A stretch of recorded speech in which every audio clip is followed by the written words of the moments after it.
My name's Barron Sherer, and I grew up in South Carolina. I went to film school there, and I migrated to Miami, Florida in the early 1990s to work at a moving image archive. After my professional career at the archive and doing cinema work, being a projectionist that informed my artistic practice, I work primarily with found footage. I repurpose and appropriate previously recorded moving images. So my studio is called Obsolete Media Miami, and it was founded just a year ago with another local artist, Kevin Arrow. And basically what we've done is we've consolidated both of our practices. Like, he was in his garage back home, and I had a little place in the back of my house. We basically moved in together, all of our content, and we're trying a social experiment where we invite other media makers around South Florida to sort of use our material or collaborate and that sort of thing. So we're kind of opening up the practice a little bit with this, we're calling it an experimental archive because we have so much content, and I haven't seen it all, and nor has Kevin. But what we're finding exciting so far is how other people are inspired by what's here. I have lots of projects that are kind of half done, and they get finished when they get finished. I'm not in a real rush. And I do also revisit works. Like, sometimes I'll tweak a project. Maybe I wasn't 100% happy with it. Decades later, you know, maybe I may make a new version that's more condensed for some other purpose. And then I'll just kind of tweak the title, you know, and still have all the references to sort of the original creation. Early in my career, I did work with local collaborators quite a bit, and I have, in the past 10 years or so, revisited and sort of remixed those works. In my dreams, I would be able to look at every piece of moving image here, and I'd be able to remember it and catalog it and make it infinitely accessible. But that's probably not going to happen. So it's more of like a serendipitous thing for me. We'll go through material. Maybe I'm working on a project and I see something that makes me leap to something else later on. I kind of file that away for later. And I'm not sure how much more material's going to sort of come our way. I mean, as people find out about our project, you know, they're calling and they're saying, hey, I have films or I have slides, come get them. And that's sort of happening, but you can't really predict how much more material is going to come around. I mean, the further we go forward in time, the less likely it is that a lot of this legacy media is going to be found. I did a piece called Wall Street Nuh, and it was a diptych of cut-ups of the movie Wall Street with Charlie Sheen. It was a kind of an 80s a drama film that I cut up pretty successfully. I thought it sort of launched a very long period of time where I was working with repurposing Hollywood cinema. I found that very rewarding. It was also the one that people started to notice and pay attention to what I was doing. I guess in one way that I see myself as part of this Miami vernacular that people are trying to define is that, like I said, a lot of my recent work comes out of social media. So I may be making videos or taking photos that sort of represent our locality. So visually, you see this, like I said, this Miami vernacular that people are trying to work out. But that's probably as close as I get to feeling like I fit in with the community, the cultural or the artistic community.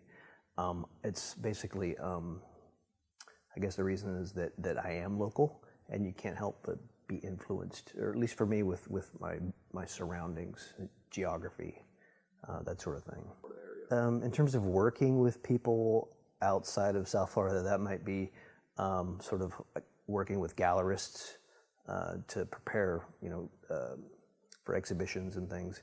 But in terms of collaboration, there is a filmmaker in Brooklyn named Mark Boswell, and I did a lot of moving image research for an experimental narrative film that he made in the late 1990s, early 2000s. It was something that he worked on for about 10 years, and what I brought to his project was He shot a lot of black and white footage in Miami and Havana in the 1990s, and I did moving image research of black and white materials of those same two locations, but from the 1950s, and he spliced it all together and made sort of an experimental narrative.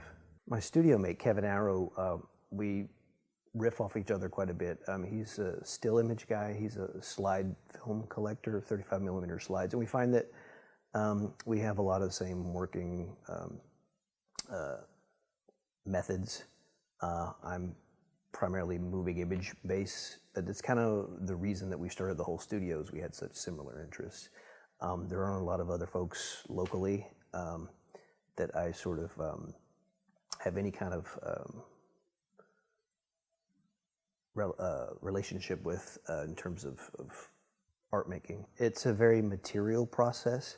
It's also process based. I mean, most of what I get out of the project is that I'm handling the material, but also sort of because you know, I was a projectionist for decades, and sort of obsessed with how images look on a screen. It's a lot of formal concerns. I have no interest in narrative. Sometimes the viewer or an experiencer makes their own narrative, and that might be based on the original content. I'm kind of making use of previously, you know, manufactured images. The process of my work might depend on, I always kind of work backwards. The process of my work might depend on how's it going to be presented or delivered. And then I might figure out like what's the most logical method to get there. Sometimes I do things like sit down at an edit bench and I cut little scraps of film and splice them all together for projection. I also may find that making digital copies of raw material and then sort of crafting it digitally works. I'm always working with time constraints with this time-based media.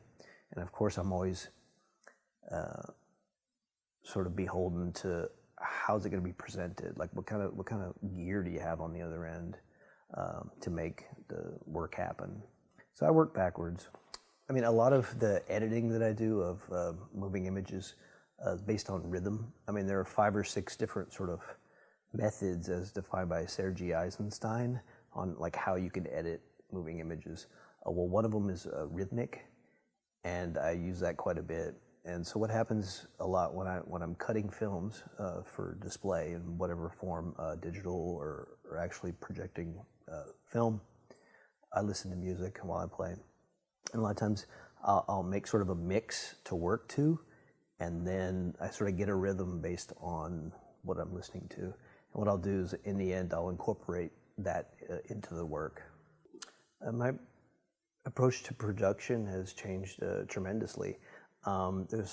It's a lot more democratic making images now with digital technology. The equipment is much more accessible than when I started. And the delivery system, you know, the internet or, you know, smartphones, it's all very quick and it's very immediate.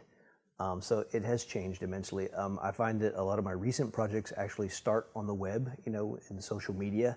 And what I'm doing is I'm driving things that have been created in social media into gallery spaces.